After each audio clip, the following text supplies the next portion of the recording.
بسم الله الرحمن الرحيم إن الحمد لله نحمده ونستعينه ونستغفره ونعوذ بالله من شرور أنفسنا ومن سيئات أعمالنا من يهده الله فلا مضل له ومن يضلله فلا هادي له وأشهد أن لا إله إلا الله وحده لا شريك له وأشهد أن محمدا عبده ورسوله أما بعد فأعوذ بالله من الشيطان الرجيم الحمد لله الذي جعل الملائكة رسله أولي أجنحة مثنى وثلاث ورباع.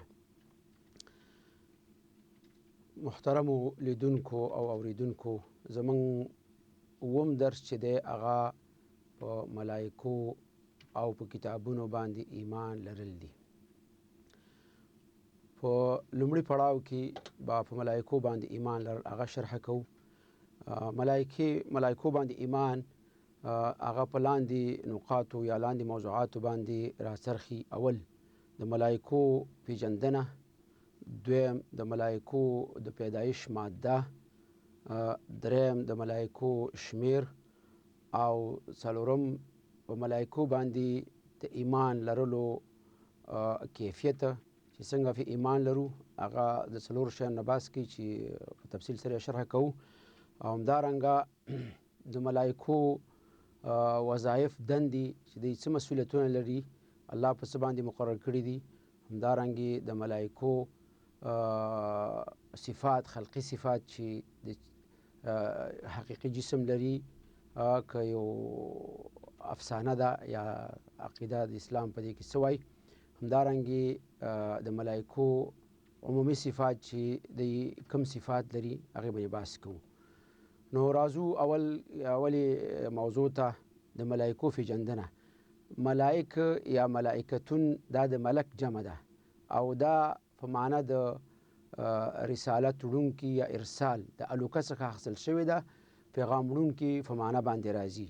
ځکه د ملائکو اصلي دنده همدا وه چې هغوی به پیغمبرانو ته د الله له طرف نه پیغامونه رسول، چې بیا دا ستر پیغام د الله له طرف نه هغه جبریل علیه السلام په غاړه اخیستی و او نورې ملایکې د هغې سره هغه مساعد او همکارانې دي. نو اصلي دنده د ملایکو چې دا د الله تعالی د پیغامونو رسونکي د هغې په معنا راځي. موږ ورته ځینې خلک ورته په ملایکو ته فرشتې وایي، خو فرشتې لفظ اخیستل ملایکو ته دا یو محظور شرعي پکې دی، هغه دا چې د دې نه دا معنا راځي چې دا ښځې دي. لکه موږ به انشاءالله د دې په صفاتو کې دا وایو چې ملایکې په دې باندې توصیف کېږي نه چې دوی نر دي که ښځه، دا ځان ته علاحده مخلوق دی. په دې صفاتو باندې موصوف کېږي نه چې دا نران دي او دا ښځې دي، یعنې توصیف د ذکوریت او د انوثیت په دې باندې نه کېږي. نو دې وجه نه که موږ فرشته نوم ورته واخلو، لکه چې ډېر خلک یې اخلي او کتابونه هغې کې دا محظور چې دې باندې د انوثت یا د ښځینه اطلاق وشي، او دا د شرع نه خلاف دی. ځکه ملایکو نه په د نر په صفاتو باندې موصوف دي او نه د زنانو په صفاتو باندې موصوف دي، علاحده مخلوق دی. نو دې وجه نه همدغه چې څنګه په قرآن و سنت کې دې ته ملایکه نوم اخیستل شوی دی، باید ملایک نوم ورته واخلو یا ملائکتون یا ملک او یا ملائکې. نو دا پیژندنه شوه لغوي. او اصطلاحي پیژندنه دا ده چې دا یو غیبي مخلوق دی، غیبي یعنی فټ مخلوق دی چې الله پیدا کړي دي د خپل عبادت دپاره، او هیڅ د الوهیت او د ربوبیت کم صفات پکې نشته. غیبي مخلوق دی، یعنی فټ مخلوق دی، غیبي معنا فټ. الله پیدا کړي دي د خپل عبادت دپاره او د الوهیت او د ربوبیت کم صفات پکې نشته. یعنی که څوک د ملایکو عبادت کوي دا غیر د الله نه د بل چا عبادت کوي، ځکه هغه د الله عبادت کې الله ته محتاج د الله مخلوق دی. نو لکه څنګه چې مخکې په توحید الوهیت کې توحید ربوبیت دا مسله په واضح ډول بیان شوله. دا د ملایکو پیژندنې موضوع وه. د دې نه وروسته د ملایکو مادي ترازو چې الله تبارک وتعالی ملایکې د څه شي نه پیدا کړي دي. ملایکې الله د نور نه پیدا کړي دي. صراحتا حدیث کې راځي، صحیح مسلم حدیث دی چې الله تبارک وتعالی وایي خلقت الملائکة من نور وخلقت الجن من مارج من نار وخلق آدم مما وصف لكم. الله تبارک وتعالی ملایکې، رسول صلی الله علیه وسلم فرمایي الله تبارک وتعالی ملایکې د نور نه پیدا کړي، د رڼا نه پیدا کړي دي. او فیریانې جنیات دای د اور د لمبو نه پیدا کړي دي. او آدم علیه السلام د هغه څه نه تاسو د هغې توصیف بیان شوی د خاورې نه الله پیدا کړی دی. دا د ملایکو هغه د خلقت ماده وه. الله تبارک وتعالی د دې وجې نه کله چې جبریل الله تبارک وتعالی آدم علیه السلام پیدا کړ او ملایکو او جنیاتو ته وویل ابلیس ته په هغه وخت سره چې تاسې آدم علیه السلام ته تعظیم سجده وکئ، نو شیطان ابلیس په استدلال کې ورته وویل چې خلقتنی من نار و خلقته من طین، زه د اور نه پیدا کړی او دا د خاور نه پیدا کړی، زما جنس په هغه باندې اعلی دی، نو زه هغه ته سجده نه کوم. تکبر وکړو، د الله امر ته غاړه کېنښوسته، نو ابدي لعنتي شو، لکه څنګه چې د قرآن او سنت نه ثابته ده. نو د ملایکو ماده چې ده نور دی، رڼا ده، نورانی مخلوق دی، الله د خپل عبادت لپاره پیدا کړي دي. درېیمې موضوع ته راځو چې هغه د ملایکو شمیر دی. یعنې شمیر یې چاته معلوم دی؟ د ملایکو شمیر هیڅ چاته بې د الله نه معلوم دی، او په کثرت باندې په ډیروالي باندې دا ډیر ادله دلیل نشته چې ملایکې ډیر بانتها ډیرې دي.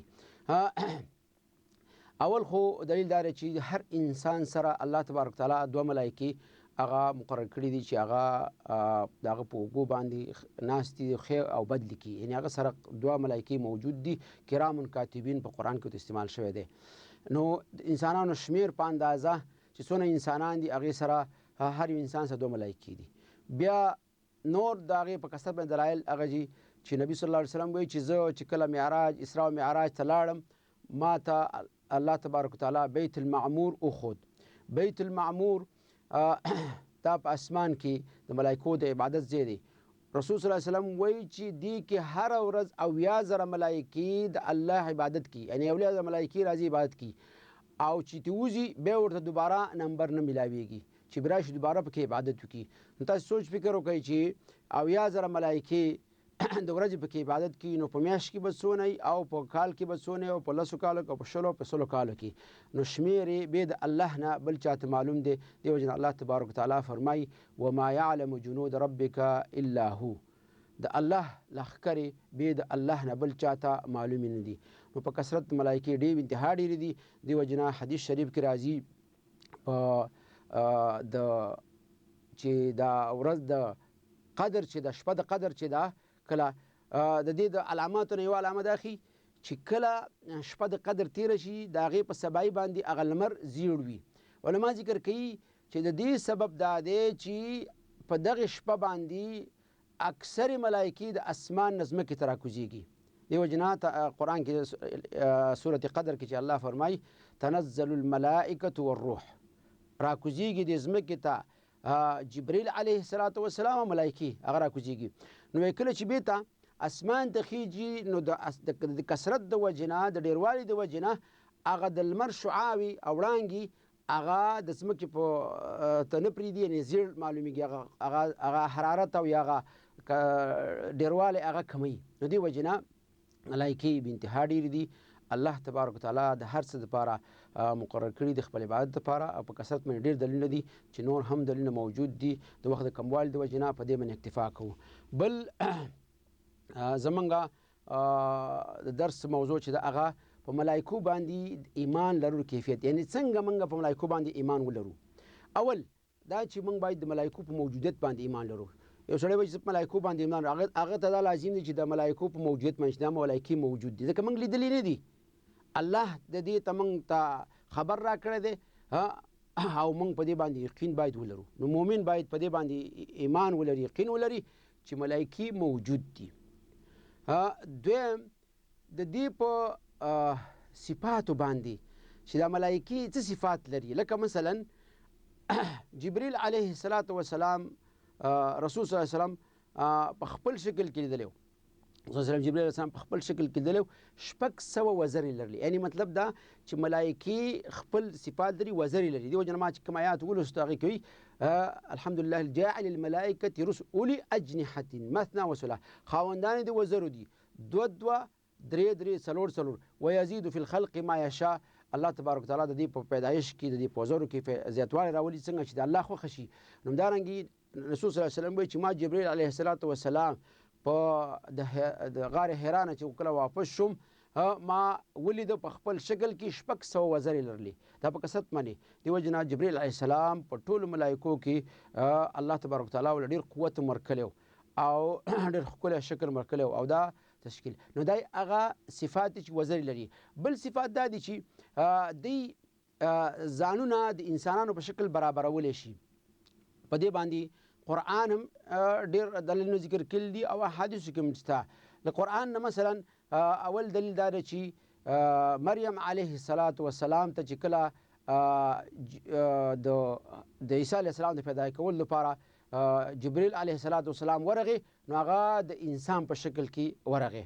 دې وجه نه هغې په هغه آیات کې صورت مریم کې ورته وایي چې زه تا نه پناه غواړم چې ته ان كنت تقیه.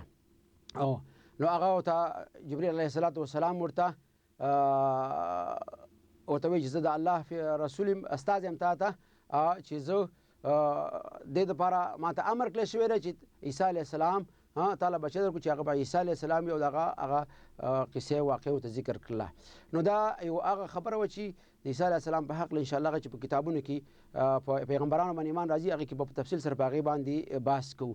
خو مقصد مې دا دی چې ملایکې ځان د انسانانو په شکل برابرول شي، لکه څنګه چې مریم علیه السلام له د انسان په شکل غلی فتمثل لها بشرا سویه، ځان یې ورته د انسان په شکل کې ښکاره کړه. همدارنګې ابراهیم علیه السلام او لوط علیه السلام ته ملایکې د انسانانو په شکل کې راغلي وي.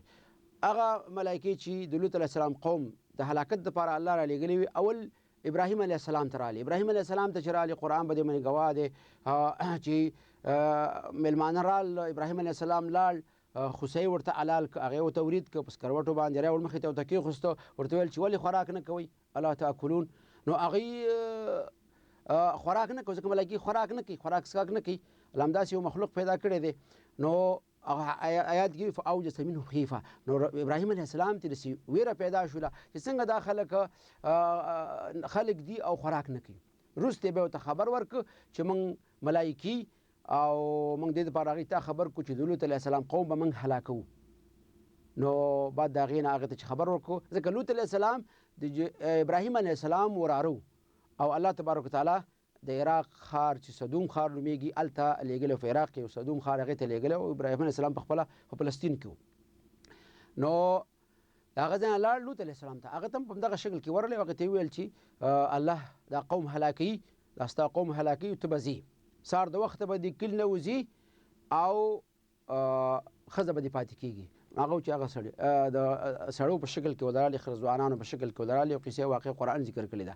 همدارنګې نبی صلی الله علیه وسلم ته به جبرائیل علیه السلام کله د یو ناشنا سړي په شکل کې راته، یعنی چا به شکل نه پېژنته، کله به د یو صحابي په شکل کې راته، لکه هغه اکثر وایي چې د یو صحابي چې نوم یې دحیة الکلبي رضی الله تعالی عنه، د هغه په شکل کې به راته جبرائیل علیه السلام.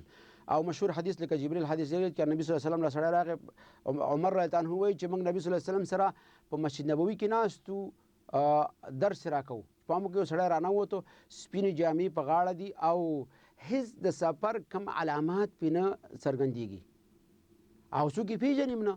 نو نبي صلی الله علیه وسلم سره ګونټه په ګونټه کېناسته او ورته وویل چې اخبرني عن الایمان، د ایمان باره کې خبر راکړه. نبي صلی الله علیه وسلم ورته د ایمان تعریف بیان کړ. الایمان ان تؤمن بالله وملائکته وکتبه ورسله واليوم الاخر وتؤمن بالقدر خیره وشره، دا حدیث ته بیان کړ.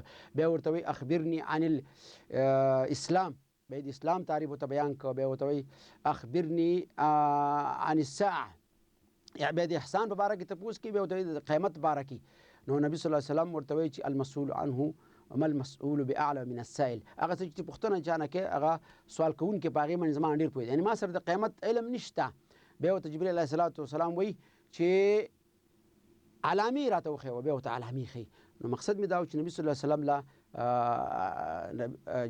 ملایکې یا جبریل علیه السلام هغه د سړي په شکل کې راته به کله به په خپل شکل راته، کله به په غیبي وحی چې به راوړله د پردې شاته به راته. نو دغه د ملایکو هغه صفات دي چې هغوی تشکیل کولی شي، یعنې ځان د خلکو په شکل برابرولی شي، سړو په شکل برابرولی شي.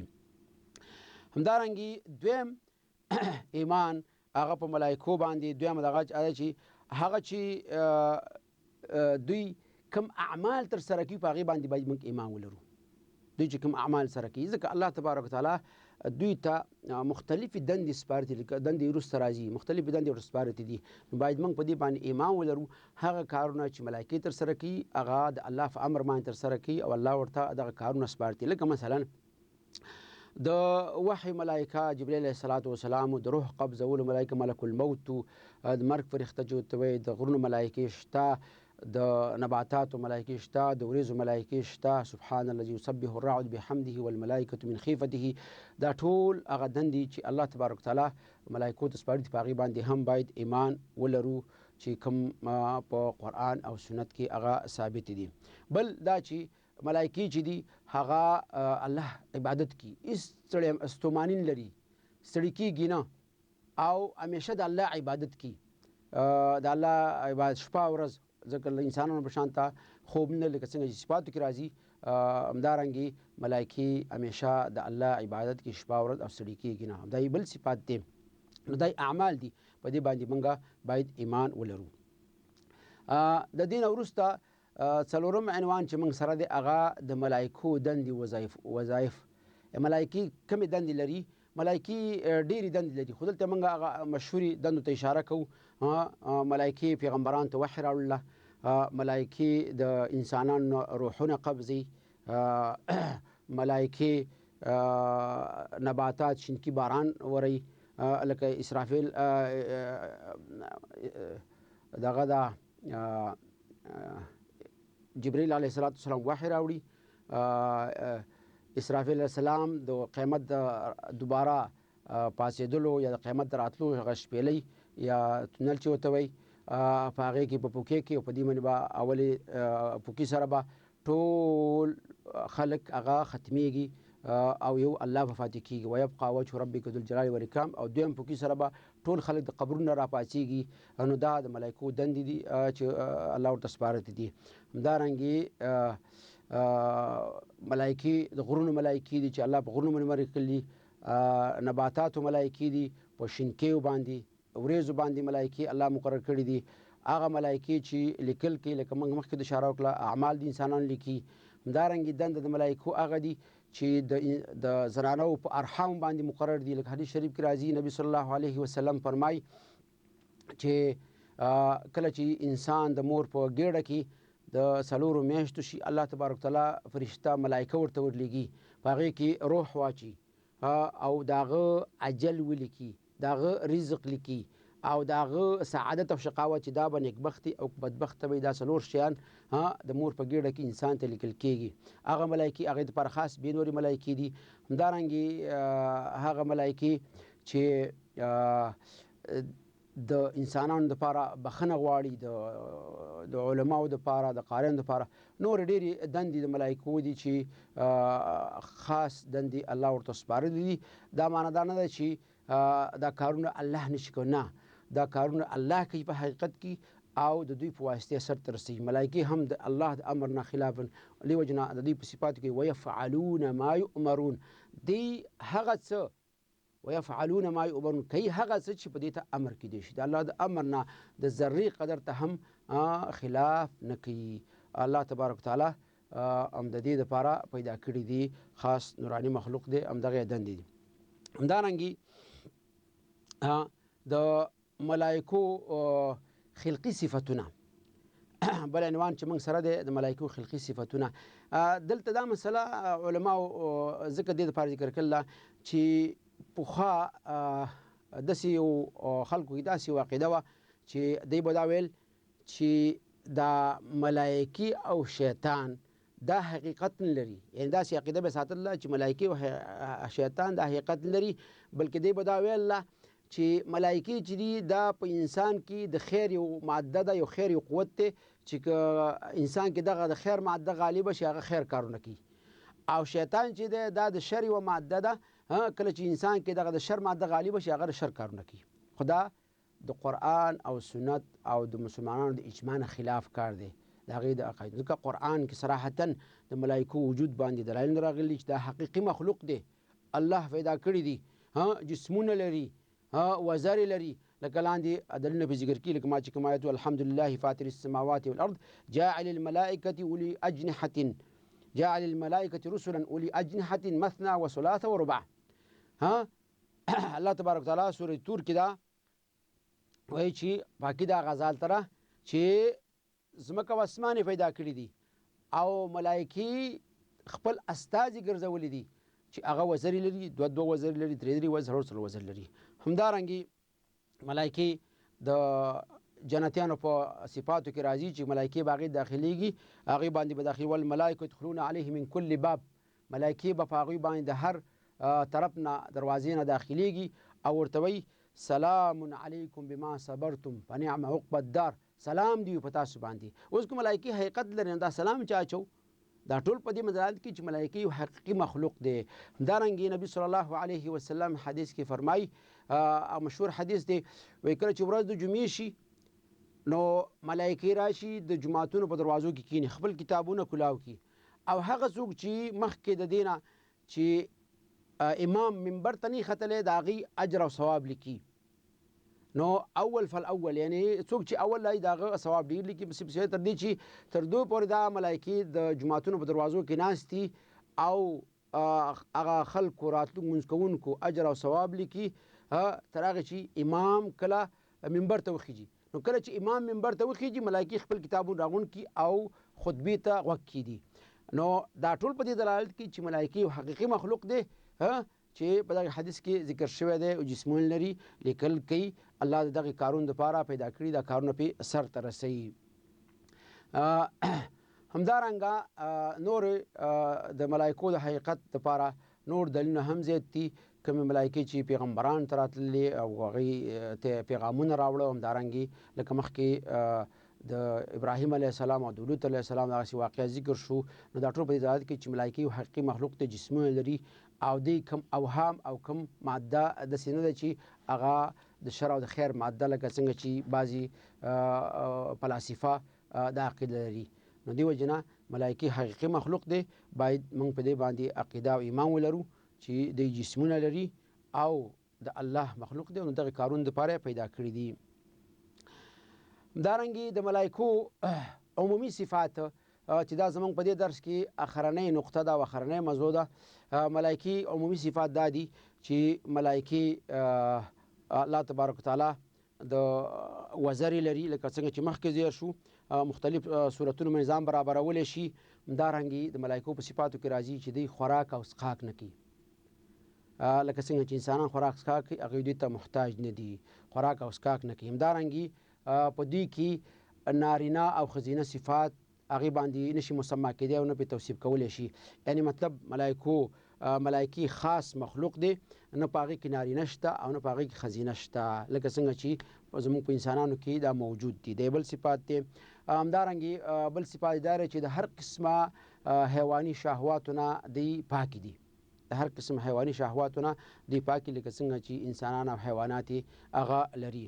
همدارنګې د الله د امر همیشه تابعداري کوي، لکه څنګه چې مخکې ذکر شو ویفعلون ما یؤمرون. همدارنګې دی تولد او تناسل هم نه لري، لکه څنګه چې انسانانو کې په حیواناتو کې داسې لري نه، الله پیدا کوي او الله د دوی باندې خبر دی. همداسې لکه څنګه چې انسانانو کې کورنی ژوند دی داسې دی په دې کې دغه ژوند نشته. هر ملائک ځان ته مخلوق دی او الله تبارک تعالی همداسې پیدا کړي دي، تناسل او تولد نه لري. همدارنګې دوی صفات دا دي چې دی په کار ستړي کېږي نه. دې وجې نه په نبي صلی الله علیه وسلم حدیث کې آیتونو کې راځي چې دوی ستړي کېږي نه، همیشه عبادت کوي لکه څنګه چې انسان یو کار وکړي بیا ستړی شي نه، په دې کې ستړیا نه راځي. الله ولله دغه شانتي بدن او قوت ورکړی دی چې هغه په دې باندې ستړیا او سستیا نه راځي، دوی د دغې نه پاکې دي. همدارنګې مختلفو کارونو باندې الله ګمارلی دي. د بل صفات دی همدارنګې د ګناهونو نه پاکې دي. کوم چې نن سبا پکې انسانان واقع کېږي د دې نه ملایکې پاکې دي، هېڅ ګناهونه دوی نه واقع کېږي، الله دوی نه ساتلي دي. همدارنګې دوی د الله غوره بندگان دي. د حدیث شریف کې راځي عباد مکرمون. آخرنۍ نقطه چې دا د دنیا د پناه کېدو ملایکو پورې هم تعلق لري، انسانانو پورې هم تعلق لري چې آیا ملایکې مرګ لري که نه لري. حدیث شریف کې صراحتا راځي چې ملایکې به مړې کېږي، ټولې به مړې کېږي. دې وجې نه اوږد حدیث دی، نبي صلی الله علیه وسلم په هغې کې وایي چې الله تبارک وتعالی ټوله دنیا پناه کړي، غږ به وکړي ملک الموت ته، دا خلک چې ورته اسرائیل وایي، ملک الموت ته د مرګ پرښتې ته به غږ وکړي چې څوک پاتې شو. حدیث کې هم دا راځي وهو یعلم، الله سره علم دی چې څوک پاتې دي. هغه به ورته وایي 4 بندگان پاتې دي، جبریل علیه السلام، میکائیل علیه السلام، اسرافیل علیه السلام او زه، یعنی خپل ځان ورته یاد کړي چې ملک الموت دا د مرګ فرښته ده ورته دي. نو الله به ورته امر وکړي چې د دې 3 واړو نه روح واخله، جبریل علیه السلام نه، میکائیل نه، اسرافیل نه، د 3 واړو نه به روح واخلي. بیا به ورته څوک پاتې دي؟ هغه به ورته بنده دي پاتې دي. حدیث شریف کې نبی صلی الله علیه وسلم وهو یعلم، الله سره د علم دی، خو د هغې نه سوال کوي، پوښتنه ترې کوي. نو آخري به ورته وي نو الله تبارک وتعالی به د ملک الموت نه روح قبض کړي. نو دغه آیات تصدیق دی ویبقى وجه ربک ذو الجلال والاکرام. صرف الله پاتې کېږي په دنیا کې، نور هر څوک هغه فناقي، کل من علیها فان ويبقى وجه ربك ذو الجلال والاکرام. بیته چې الله تبارک وتعالی د دې آیات مصداق دنیا ټول ارڅ پناه شي، صرف الله پاتې شي، بعد د هغې نه به ملایکې بېرته راژوندۍ کړي او هغه کارونه چې هغوی ته سپارل شوي دي هغه به بیا هغې په امر باندې هغه تکمیلوي او سرته به رسوي. نو د ملایکو متعلق چې زمونږ نن ورځ درس و هغه خلاص شو. د دې وروسته په کتابونو باندې ایمان چې هغه اوس ذکر کوو. دویم درس زمونږ سره هغه په کتابونو باندې ایمان. کتاب لغوي معنا او اصطلاحي معنا هغه لیکل شوي پیغام ته ویل کېږي، مکتوب. دلته دې هغه کتابونه مراد دي د کتاب نه چې الله تبارک وتعالی د لوري په پیغمبرانو باندې نازل شوي دي د انسانانو د هدایت دپاره. هغه کتابونه ته مراد دي چې د الله د لوري د الله له طرف نه په خپلو پیغمبرانو باندې د انسانانو د هدایت دپاره لیږل شوي دي. هغه چې موږ ته معلوم دي هغه قرآن په هغې مثلا 4 کتابونه او د ابراهیم علیه السلام صحیفې او نور هم په احادیثو کې ذکر شوي دي، شیشه علیه السلام نورې، خو مشهورې دغه 4 کتابونه دي. او د ابراهیم علیه السلام ته هم په قرآن کې اشاره شوې ده وصحف ابراهیم و موسی، د تفصیلي وروسته راځي. نو دغه کتابونه الله تبارک وتعالی د انسانانو د هدایت دپاره لیږلي. آیات شریف کې الله تبارک وتعالی فرمایي لقد ارسلنا رسلنا بالبینات وانزلنا معهم الکتاب. په تحقیق سره موږ پیغمبران د خپل لقد ارسلنا رسلنا بالبینات، موږ پیغمبران خپل په واضحه او په روښانه دلایلو سره لیږلي. وانزلنا معهم الکتاب، او موږ هغوی سره کتابونه نازل کړي دي. انزلنا معهم الکتاب ليقوم الناس بالقسط، کتابونه هم نازل کړي دي او تله د میزان چې په دې کتاب کې په هغې باندې تلل وکړي. ځکه دا کتاب معیار د دې دی چې هغه عمل چې دې سره د دې کتاب سره برابر وي هغه مقبول دی، او هغه عمل چې دې سره برابر نه وي هغه مردود دی، هغه باطل دی، نه قبول کېږي. یعنی وانزلنا معهم الکتاب والمیزان لیقوم الناس بالقسط، چې د خلکو په منځ کې عدالت تامین کړي. لیقوم الناس بالقسط، خلکو منځ کې به خپلوالۍ باندې فیصلې نه کوي، د خلکو په منځ کې به په واسطو باندې فیصلې نه کوي، د خلکو په منځ کې به احکام د دغه شخصي اغراضو په مطابق نه تطبیقوي، نه، لیقوم الناس په عدل او انصاف باندې هر څه هغه به د عدل او انصاف باندې. دې وجې نه پیغمبرانو علیه السلام څونه کتابونه چې نازل شوي دي، که هغه تورات و، که هغه انجیل و، که هغه زبور و، که هغه اخرنی کتاب چې قرآن کریم دی د ټولو هدف دا دی چې خلکو کې عدالت تامین شي، خلکو کې انصاف راشي، ظلم او تجاوز او بې انصافي د دنیا نه ختم شي او مونږه ټول د الله منصفین بندگان جوړ شو. او دغه د کتابونو د رالیږلو هغه لوی حکمت هم دی. نو الله تبارک وتعالی کتابونه رالیږل دي، باید مؤمن مسلمان په هغې باندې عقیده وساتي، ایمان په وساتي، لکه تفصیلي وروسته راځي. په کتابونو باندې د ایمان کیفیت، یعنی څنګه په ایمان ولرو. دلته کتابونو باندې ایمان څلورو شیانو ته مشتمل دی. اول د کتابونو باندې ایمان دا دی چې دا کتابونه د الله د لوري په حق نازل شوي دي. په دې باندې ایمان لرو چې د الله د لوري په حق نازل شوي دي. هر پیغمبر ته چې په خپل وخت کې کتاب ورکړی شوی دی هغه د الله له طرف نه دی، باید په هغې باندې ټول مؤمنان ایمان ولري. وروسته به راشي چې موږ مکلف په دي چې هغه څه چې موږ ته نازل شوی دی قرآن کریم په هغې باندې ایمان لرو.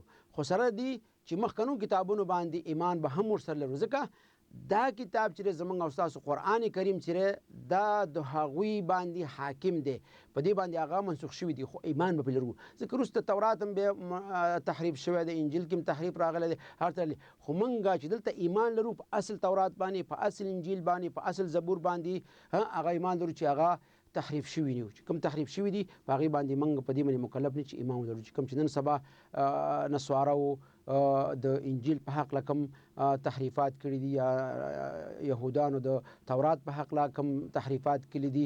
دویمه موضوع د دې کتابونو چې الله لور نازل شوي دي هغه په دې کې هغه خلاصه څه ذکر شوي هغه په لاندې ډول دي. مثلا صحیفې د ابراهیم علیه السلام چې وي په هغې کې اکثره